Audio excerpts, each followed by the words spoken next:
นี่ก็พากถึงหมู่คู่แล้วก็เพื่อนมิตรสหายเนาะที่ว่าเคยร่วมเวียกร่วมงานที่ว่าเคยทำเวียกทำงานทำกันหันโทษเลย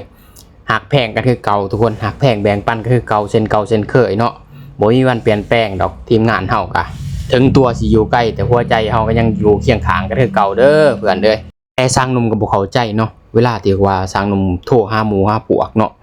ที่ว่าข่อยเคยเฮ็ดเวียกเฮ็ดงานอยู่บ่อนนั้นมาก่อนนะทุกคนแล้วหมู่ข่อยหันมันเข้าไปเฮ็ดต่ออีกเนาะข่อยก็บ่ฮู้ดอกว่ามันตัวหรือบ่ตัวบ่จักเนาะข่อยก็เลยถามว่าจะได้เสี่ยวกันเงินกันค้ำทางนั้นดีอยู่บ่เราก็จ่ายดีอยู่บ่เนาะของข่อยเคยอยู่มาก่อนแล้วทุกคนหมู่พวกข่อยว่าคันมันบ่ดีกูสิอยู่บ่เสี่ยวนี่ก็จักมันตัวจักมันบ่ตัวทุกคนข่อยก็บ่ฮู้คือกันเนาะแต่ในความคิดของข่อยเนี่ยมันบ่แม่นดอกทุกคนมามันเคยกินขี้มันก็กินขี้คือวันค่ำนั่นแหละทุกคนในความคิดของข่อยอันนี้ทุกคนตอนแรกๆเขาสิจ่ายเจ้าหลายอยู่แต่ตอนหลังๆมาพุ่นแหละเจ้าเมิด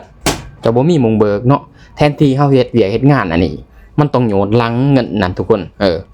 เพราะว่ามันสิเหลือเก็บอยู่ประมาณซ้ำ10-20%นี่มันก็ไหลเป็นเงินรายก่อนรายบาทแหละทุกคน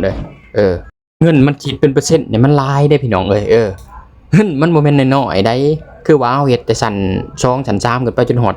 ชั้นสุดท้ายนี่มันก็สิโยนหลังเลยเงินน่ะเนาะชั้นนึงมันสิเหลืออยู่5-6%หรือว่า 10% หรือว่า 20% เนาะมันก็ต้องคูณขึ้นมาให้เฮาบาทกับงานเดือนเฮาพร้อมอีกทุกคนแต่ข่อยก็บ่เข้าใจเนาะว่ามันตัวแล้วบ่หรือว่ามันเว้าความจริงเนาะแต่ข่อยบ่เชื่อดอกทุกคนเพราะเคยอยู่หม้องนั้นมาก่อนแหละเนาะก็สิพากถึงหมู่ถึงพวกตัวนี้เด้อ